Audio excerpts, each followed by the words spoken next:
सोचे कि आपने दिन रात मेहनत करके पैसा इकट्ठा करके एक फोन खरीदा और बस कुछ ही दिनों बाद एक गेम खेलते खेलते आपका फोन सडनली ओवर हीटिंग के कारण फायर कैच कर लेता है और ना चाहते हुए भी आपको फोन को पानी से भरी बाल्टी में फेंक देना पड़ता है और किसी कारण से आप उसकी वारंटी तक क्लेम नहीं कर सकते। तब आप कितने फ्रस्ट्रेटेड हो जाएंगे। कुछ ऐसा ही सिनेरियो हुआ करता था ट्रेडिशनल रॉकेट्स में। अंटिल 2010 रॉकेट्स को ट्रेडिशनली डिजाइन किया जाता, फिर लॉन्च किया जाता और स्पेस मिशन को कंप्लीट करने के बाद धरती पर लौटते समय उन्हें समुद्र में गिरा दिया जाता जिससे कि वो ठंडे हो जाए और फिर उन्हें रिटायर्ड स्टैंप लगाकर न्यूक्लियर स्क्रैप यार्ड में बेच दिया जाता। लेकिन 4 जून 2010 में स्पेसएक्स ने इंट्रोड्यूस किया अपना रीयूजेबल रॉकेट, जिसने पूरी दुनिया को फिजिक्स का एक नया डेफिनेशन दिया। इस रॉकेट का नाम था फैल्कन 9, जो कि एलन मस्क का broader vision of colonising Mars mission का एक पार्ट था। और ये फैल्कन 9 अपने लॉन्च पैड पर सेफली एंड सिक्योरली लैंड भी कर सकता था, जिससे कि इसे रिफर्बिश और फ्यूल अप करने के बाद मल्टीपल मिशंस के लिए यूज किया जा सकता था। और ये काफी हद तक मुश्किल प्रोजेक्ट था क्योंकि इसमें इंटेंस ग्रेविटेशनल पुल को स्क्वेयर ऑफ करना पड़ा और ये 3 मैसिव फाइनेंशियल और प्रैक्टिकल फेलियर्स के बाद का चैप्टर है। बट ये एक वन टाइम इन्वेस्टमेंट था जिससे ऑलमोस्ट 30% कॉस्ट डिडक्शन होता था पर लॉन्च। और अब स्पेसएक्स स्टारशिप नाम का एक रॉकेट बना रहा है जो कि फैल्कन 9 के रीयूजेबल टेक्नोलॉजी को ही इनहेरिट करता है, बट इन लार्ज स्केल। अब देखा जाए तो स्पेसएक्स ने क्रिएटिव और इनोवेटिव क्या किया, दैट इज उन्होंने रीयूजेबल रॉकेट टेक्नोलॉजी बनाई और यही इनकी पेरेंट टेक्नोलॉजी है जिसे ये अपने नए रॉकेट्स या चाइल्ड रॉकेट्स में इनहेरिट कर सकते हैं। और आज का हमारा टॉपिक भी इनहेरिटेंस है और इनहेरिटेंस का मतलब होता है कि चीजों को डिराइव करना। जैसे कि हम हमारे बहुत सारे कैरेक्टरिस्टिक्स पेरेंट्स से डिराइव करते हैं, इसी तरह ऑब्जेक्ट्स भी अपने कैरेक्टरिस्टिक्स पेरेंट्स से डिराइव कर सकते हैं। तो चलिए इन कॉन्सेप्ट्स को एक बार डेप्थ में समझते हैं।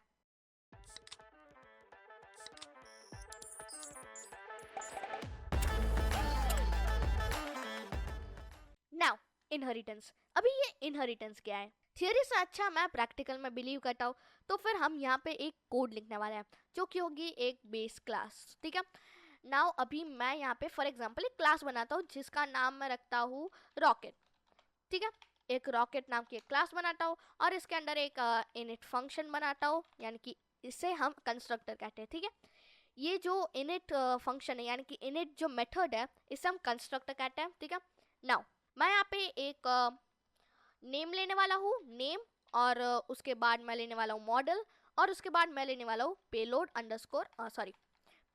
Underscore capacity. ठीक है, नाउ मैं यहाँ पे 3 चीज़ें डालने वाला हूँ जो कि होगा एक self dot name is equal to name, और उसके बाद होगा एक self dot model is equal to model, और उसके बाद होगा हमारा सेल्फ डॉट, बिल्कुल सही, payload capacity.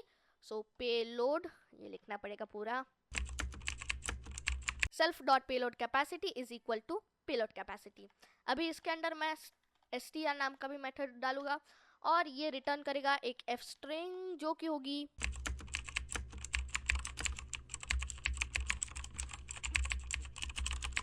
Name is equal to name, model is equal to model और payload capacity is equal to payload capacity. Now मैंने यहाँ पे एक स्ट्रिंग रिटर्न कर दिया। ठीक है, इतना तक समझ में आ गया होगा, हमने इन सारी चीज़ों के बारे में हमने लास्ट क्लास में डिस्कस किया था।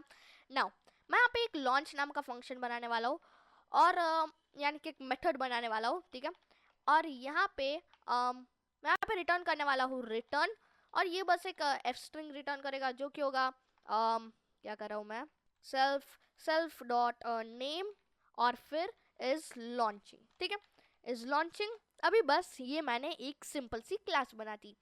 अभी मैं यहाँ पे एक रॉकेट भी बना देता हूँ जिसका नाम मैं रख देता हूँ रॉकेट 1, और इसे मैं वैल्यू दे देता हूँ रॉकेट में, और इसका नाम रखते हैं लेट्स से जेनरिक रॉकेट, और इसका मॉडल रखते हैं rocket x, sorry model x. ठीक है, मॉडल एक्स, और इसकी पेलोड कैपेसिटी है 10,000 किलो। ठीक है, नाउ फॉर एग्जांपल मैं यहाँ पे लेट्स से प्रिंट करता हूँ रॉकेट 1 को, और रॉकेट 1 डॉट लॉन्च को भी रन करता हूँ। अभी अगर मैं इसे रन करता हूँ, तो फिर यहाँ देखो, ये मुझे कहेगा name is equal to generic rocket, और फिर model is equal to model X, और फिर payload capacity is equal to 10,000 kgs, और फिर जेनेरिक रॉकेट इज लॉन्चिंग। अभी फॉर एग्जाम्पल मैं चाहता हूँ कि यहाँ पे मैं एक नई क्लास बनाऊँ, लेकिन उसके अंदर वो सारे कंटेंट्स हो जो इसके अंदर है, यानी कि उसके अंदर ये हो, वो ये रिटर्न करता हो str मेथड के अंदर, और उसके अंदर एक लॉन्च नाम का भी एक मेथड हो। तो फिर मैं क्या कर सकता हूँ, इसे कॉपी कर सकता हूँ और फिर उधर पेस्ट कर सकता हूँ। बट नहीं, मैं यहाँ पे क्या लिख सकता हूँ, मैं यहाँ पे लिख सकता हूँ क्लास, और फिर मैं इधर लिख सकता हूँ लेट्स से अ फैल्कन 9, और फिर ऐसे पैरेंथेसिस लगा के मैं दे देता हूँ रॉकेट। बिल्कुल सिंपल है। मुझे बस ऐसा लगाना है, और फिर यहाँ पे फैल्कन 9 के अंदर रॉकेट के जो भी कंटेंट्स होंगे वो सारे के सारे आ जाएंगे ना। फॉर एग्जांपल मैं यहाँ पे कंस्ट्रक्टर बनाता हूँ जो कि लेगा नेम, और फिर लेगा मॉडल, और उसके बाद लेगा पेलोड अंडरस्कोर, ऐसा कॉपी कर लेता हूँ, इतना लंबा टेक्स्ट कौन लिखेगा, पेलोड कैपेसिटी, और फिर वो लेगा स्टेजेस, और फिर वो लेगा रीयूजेबल और नॉट। ठीक है, तो फिर मैं यहाँ पे एक ऐसा लिख देता हूँ रीयूजेबल, ये वैल्यू लेगा ट्रू या फॉल्स, यानी कि ये रीयूजेबल है या नहीं। अभी फॉर एग्जांपल यहाँ पे ये जो 3 चीज़ें हैं, मैं यहाँ पे ये सब डिक्लेयर नहीं करना चाहता। मैं चाहता हूँ कि यहाँ पे जो डिक्लेयर हो रहा है वो यहीं पे डिक्लेयर हो जाए। तो फिर मैं वो कैसे कर सकता हूँ, मुझे बस लिखना पड़ेगा रॉकेट, ठीक है, और उसके बाद डॉट इनिट, और उसके अंदर मुझे बस ये सारे नेम पास करने होंगे, जो कि होगा एक नेम, और उसके बाद होगा मॉडल, और उसके बाद होगा वो मॉडल, और उसके बाद होगा पेलोड कैपेसिटी। नाउ अभी यहाँ पे 3 चीज़ें डिक्लेयर हो गई, लेकिन अभी मुझे इन 2 चीज़ों को भी डिक्लेयर करना है। तो फिर वो मैं कैसे कर सकता हूँ, मुझे बस यहाँ पे लिखना पड़ेगा सेल्फ डॉट, और उसके बाद self dot stages is equal two stages, और उसके बाद सेल्फ डॉट रीयूजेबल, और उसके बाद यहाँ पे होगा हमारा रीयूजेबल। ठीक है, नाउ आपको समझ में आया कि क्या हुआ। यहाँ पे हम जो डिक्लेयर कर रहे थे ना, ये सारा कोड यहाँ पे आ गया, instead of rocket dot underscore underscore init, और उसके बाद नेम मॉडल और फिर पेलोड कैपेसिटी जो है वहाँ पे ये आ जाएगा कोड के अंदर। ठीक है, नाउ फॉर एग्जाम्पल मैं यहाँ पे एक str भी डेटा एक डेफ और उसके बाद str भी रिटर्न करूँगा। नाउ एक चीज़ मैं बता दूँ कि ये जो मैंने ये लाइन ऑफ कोड लिखा है, ये एक ट्रेडिशनल वे, ये ओल्ड वे है, लेकिन यहाँ पे अभी यहाँ पे हम ऐसे लिख सकते हैं सुपर। ठीक है, ये एक मॉडर्न वे है। और एक और चीज़, फॉर एग्जाम्पल मैं इसके अंदर पेलोड कैपेसिटी नहीं डालना चाहता, तो फिर वो मैं कैसे कर सकता हूँ, मुझे बस यहाँ पर इसे निकालना पड़ेगा, सॉरी नहीं बिल्कुल सही, यहाँ पे मुझे निकालना पड़ेगा और इससे मुझे वैल्यू देनी पड़ेगी नन, बस अभी यहाँ पे ये निकल जाएगा। ठीक है, आपको अगर वो चाहिए तो फिर आप वो कर सकते हैं। ठीक है, नाउ मैं यहाँ पे एक स्ट्रिंग रिटर्न करूँगा जो कि होगा रिटर्न, और उसके बाद एक एफ स्ट्रिंग,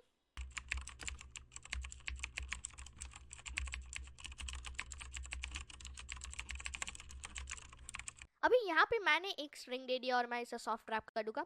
अभी यहाँ पे आप देखो कि मैंने यहाँ पे नेम दिया है, और फिर मॉडल दिया है, और उसके बाद पेलोड कैपेसिटी दी है, और उसके बाद स्टेजेस दिए कि इसके कितने स्टेज है, और उसके बाद मैंने यहाँ पे रीयूजेबल स्टेटस दिया है।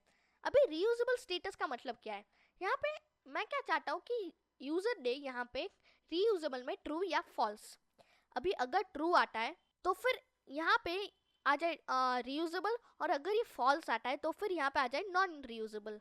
तो फिर वो मैं कैसे कर सकता हूँ, मुझे बस यहाँ पे लिखना पड़ेगा रीयूजेबल, और उसके बाद मुझे बस लिखना पड़ेगा, यहाँ पे मैं एक टेरिनरी ऑपरेटर का इस्तेमाल कर रहा हूँ, तो फिर मैं यहाँ पे लिख दूंगा रीयूजेबल इफ, और उसके बाद सेल्फ डॉट रीयूजेबल। ठीक है, अभी यहाँ पे अगर ये ट्रू आएगा तो फिर ये इफ कंडीशन के अंदर चला जाएगा, वरना एल्स ये कहेगा नॉन रीयूजेबल। ठीक है, तो फिर मैं यहाँ पे लिख दूंगा नॉन रीयूजेबल। ठीक है, और यहाँ पे मैंने कुछ स्पेलिंग गलत दे दिया, यहाँ पे मुझे यहाँ पे ऐसे देना है रीयूजेबल स्टेटस। अभी फॉर एग्जाम्पल नहीं, मैं यहाँ पे एक इंस्टेंस बनाऊंगा फैल्कन 9 का, और यहाँ पे मैं यहाँ पे लिख दूंगा फैल्कन 9, और उसके बाद इसे मैं वैल्यूज दे देता हूँ। चलिए अभी मैंने वैल्यूज दे दी है यहाँ पे, जिसका नाम है फैल्कन 9 और वो है model block 5, payload capacity 22,800 kilograms और उसके बाद उसके है 2 स्टेजेस और वो है रीयूजेबल बिल्कुल। अभी अगर मैं यहाँ पे प्रिंट करता हूँ ना फैल्कन 9 को और इसे मैं निकाल देता हूँ, अभी अगर मैं इसे रन करता हूँ राइट क्लिक करके, तो फिर गौर देना यहाँ पे क्या हुआ, यहाँ पे ये पुराना आ गया है, तो फिर मैं इसे निकाल दूंगा। मैंने इसे निकाल दिया और ये कह रहा है rocket is not defined, sorry मुझे इसे नहीं निकालना है, मुझे निकालना है इन दोनों को। तो फिर मैं इसे अनकमेंट कर देता हूँ और इसे भी कमेंट आउट कर देता हूँ ना। अगर मैं इसे रन करता हूँ तो फिर ये देखो, ये मुझे कहेगा name falcon 9, model block 5, payload capacity 22,800 kilograms, 2 stages और यहाँ पे रीयूजेबल आया। यहाँ पे देखो मैंने यहाँ पे रीयूजेबल दिया नहीं, मैंने बस लिखा यहाँ पे ट्रू, लेकिन यहाँ पे मैंने जो रीयूजेबल स्टेटस नाम का जो वेरिएबल बनाया, यहाँ से मैं एक स्पेस निकाल देता हूँ, यहाँ पे मैंने जो रीयूजेबल स्टेटस नाम का जो वेरिएबल बनाया उसके अंदर वैल्यू जा रही है। अगर रीयूजेबल यानी कि सेल्फ डॉट रीयूजेबल ट्रू है तो फिर यहाँ पे रीयूजेबल रिटर्न करे, वरना ये नॉन रीयूजेबल रिटर्न करे। अगर मैं यहाँ पे फॉल्स लिख देता हूँ फॉल्स, और अभी अगर मैं इसे रन करता हूँ, सो यहाँ पे देखो इसने मुझे नॉन रीयूजेबल दे दिया, ठीक है। नाउ अभी अगर मैं आपको कंफर्म करना चाहूँ कि मैं आपको बताना चाहूँ कि ये इसके सारे मतलब सारे डेटा को ये इनहेरिट कर चुका है, तो फिर वो मैं कैसे कर सकता हूँ। देखो हमने एक फंक्शन बनाया था, यानी कि एक मेथड बनाया था यहाँ पे लॉन्च नाम का, तो फिर यहाँ पे मैं लिख सकता हूँ डॉट और उसके बाद लॉन्च। मैंने यहाँ पे लॉन्च डिफाइन नहीं किया, लेकिन अगर मैं इसे रन करता हूँ तो फिर यहाँ देखो फैल्कन 9 इज लॉन्चिंग, ठीक है। सो यहाँ पे आप समझ गए कि यहाँ पे क्या हुआ ना। अगर मैं यहाँ पे एक दूसरी क्लास भी बनाऊँ, यहाँ पे मैं लिख देता हूँ एक कमेंट जो कि होगा creating a class that inherits the content from rocket। अभी मैं यहाँ पे अगर एक और कमेंट लगा दूं जो कि होगा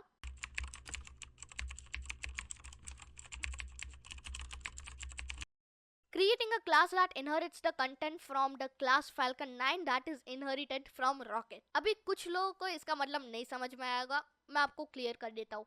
यहाँ पे हम एक और क्लास बनाने वाले हैं जो कि falcon 9 को इनहेरिट करेगा, और falcon 9 जो कि है वो रॉकेट को इनहेरिट कर रहा है। तो फिर अभी मैं क्या लिखूंगा, मैं यहाँ पे लिखूंगा क्लास और फिर स्टारशिप लिख देता हूँ।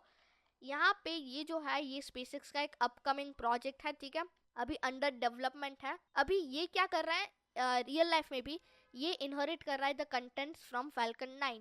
तो फिर मैं यहाँ पे क्या लिखूंगा, मैं यहाँ पे लिख दूंगा फैल्कन 9। नाउ ये जो रॉकेट है ये इंसानों को ले जा रहा है, तो फिर यहाँ पे मुझे कंस्ट्रक्टर में यानी कि ये जो चीज़ है यहाँ पे मुझे क्रू भी डालना पड़ेगा। तो फिर मैं क्या करूँगा, मैं इसे कॉपी करूँगा सिंपल और यहाँ पे मैं इसे पेस्ट कर दूंगा। अभी यहाँ पे मैं स्टेजेस से कुछ पहले यानी कि स्टेजेस से बिल्कुल पहले सॉरी स्टेजेस के बिल्कुल बाद मैं डालना चाहता हूँ क्रू अंडरस्कोर कैपेसिटी, ठीक है, कैपेसिटी, ठीक है। अभी यहाँ पे मैं रीयूजेबल भी डाल दूंगा कि ये रीयूजेबल है या नहीं, ठीक है ना। मुझे ये सब डालने की ज़रूरत नहीं है, मुझे बस क्रू कैपेसिटी जाननी है और मुझे यहाँ पे स्टेजेस भी डालना ही पड़ेगा। सो मैं इधर स्टेजेस लगा देता हूँ, स्टेजेस, ठीक है। नाउ यहाँ पे सारी चीज़ें कंप्लीट हो गई, मुझे बस क्रू कैपेसिटी डिफाइन करनी है। तो फिर मैं यहाँ पे क्या लिखूंगा, मैं यहाँ पे लिखूंगा self dot crew capacity is equal to crew capacity, ठीक है। यहाँ पे कभी कभी यहाँ पे बहुत कंफ्यूजन हो जाता है इतने सारी चीज़ों के साथ काम करने में, लेकिन जब आप प्रैक्टिकली ये सब काम करेंगे तब आपको पता चलेगा कि क्या हो रहा है क्या नहीं, क्योंकि तब आपके ब्रेन में सारी चीज़ें रन होती रहेगी। जैसे कि अभी मैं यहाँ पे कोड कर रहा हूँ तो फिर यहाँ पे मुझे पता रह रहा है कि यहाँ पे कब क्या हो रहा है। हो सकता है कि आपको कंफ्यूजन हो रहा हो, तो फिर आप इसे एक बार प्रैक्टिकली लिख के देखिए, आपको पता चलेगा कि ये कितना आसान है। नाउ यहाँ पे ये सारी मतलब ये कंस्ट्रक्टर बन गया। मैं यहाँ पे एक str भी बनाऊंगा, यानी कि एक str मेथड कॉल करूँगा जो कि सेम यही करेगा, सेम बिल्कुल मैं इसे कॉपी कर दूंगा और यहाँ पे मैं पेस्ट कर दूंगा, और यहाँ पे ये जो चीज़ है ये तो सेम रहेगी, लेकिन जो चेंज होने वाला है वो है यहाँ पे स्टेजेस के बाद, बस उसके बिल्कुल बाद यहाँ पे ये जाएगा क्रू कैपेसिटी, जो कि मैं लिख देता हूँ crew capacity is equal to self dot crew capacity. Now मैं यहाँ पे एक इसका क्लास मतलब ऑब्जेक्ट बनाऊंगा जो जिसका नाम मैं देने वाला हूँ स्टारशिप, और उसके बाद उसकी वैल्यूज होगी स्टारशिप और उसके अंदर इसका नेम होगा स्टारशिप, ठीक है। एंड लेट्स से इसका मॉडल है लेट्स से SN15, इसकी पेलोड कैपेसिटी है 1 लाख kgs। ठीक है, यहाँ पे ये 1 लाख है और ये मुझे ब्लैक कलर रिकमेंड कर रहा है, I don't know for some reason. और उसके बाद ये 2 स्टेजेस इसके रहेंगे और उसके बाद 100 इसकी क्रू कैपेसिटी है।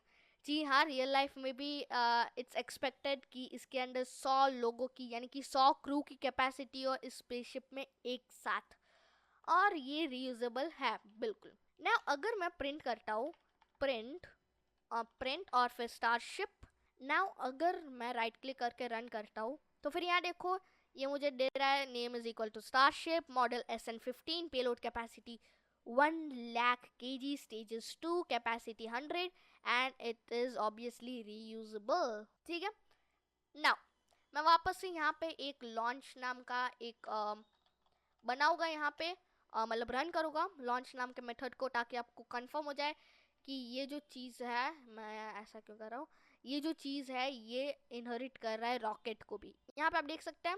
नाउ मैं ऐसे कर दूंगा कमेंट आउट, ठीक है, क्योंकि अभी स्टारशिप हम यूज़ नहीं करने वाले, फैल्कन 9 और रॉकेट को हम यूज़ करने वाले हैं। Now we are gonna talk about multiple inheritance. अभी मल्टीपल इनहेरिटेंस क्या है? फॉर एग्जाम्पल यहाँ पे अगर लोगों को स्पेस में भेजा जा रहा है, जो कि वो जाएंगे एलॉन मस्क के हिसाब से, तो फिर उनका सामान भी वहाँ भेजना पड़ेगा। तो फिर उसके लिए मैं यहाँ पे क्या बनाऊंगा, एक कार्गो कंटेनर, जो कि पैस्कल केस में होगा कार्गो। मैं यहाँ पे एक कार्गो कंटेनर नाम का एक ब्लूप्रिंट बनाऊंगा, एक क्लास बनाऊंगा, जो कि होगा इनेट यानी कि कंस्ट्रक्टर, और उसके अंदर ये लेगा कार्गो कैपेसिटी। ठीक है, नाउ कार्गो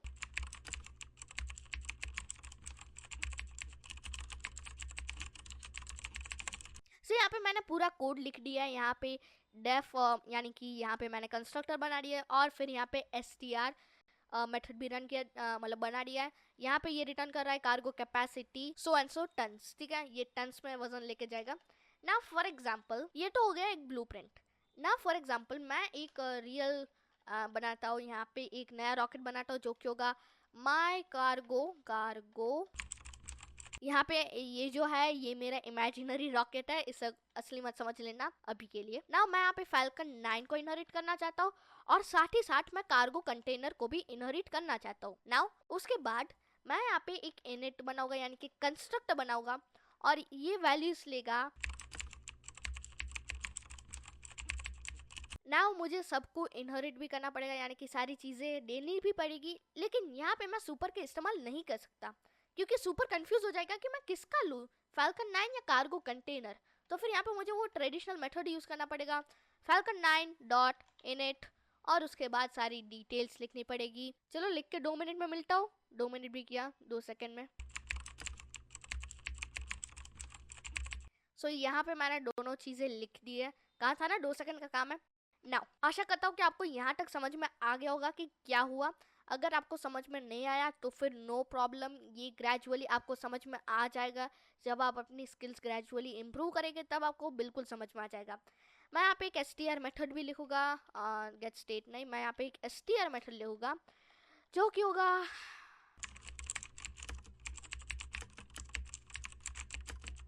ओके। सो यहाँ पे ये कंप्लीट हो चुका है, सच में बहुत टाइम ले लिया।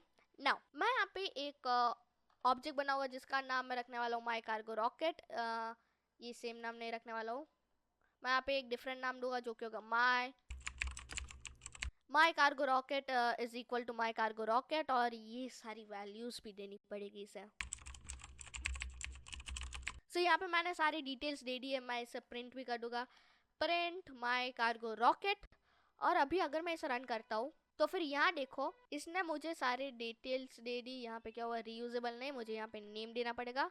ना अगर मैं इसे रन करता हूँ तो फिर name cargo Q9, model 2Q, और उसके बाद payload capacity 22,800 kgs, 2 stages, reusable, cargo capacity 10,000 tons. तो फिर यहाँ पे आपको क्लियर हो गया होगा कि यहाँ पे मैं क्या समझाना चाहता हूँ।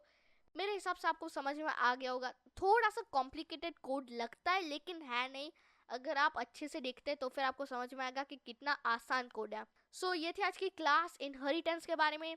आशा करता हूँ कि आपको पसंद आई होगी। हमने सीखा यहाँ पे एक बेस क्लास कैसे बनाते, इनहेरिट कैसे करते हैं, इनहेरिट की गई क्लास को कैसे इनहेरिट करते हैं, और उसके बाद हम दो मतलब मल्टीपल क्लासेस को कैसे इनहेरिट कर सकते हैं। और एक और चीज मैं भूल गया यहाँ पे थी, लॉन्च। नाउ अगर मैं इसे रन करता हूँ तो फिर कार्गो Q9 इज लॉन्चिंग। सो आज के लिए सिर्फ इतना ही, एंड थैंक्स फॉर वॉचिंग।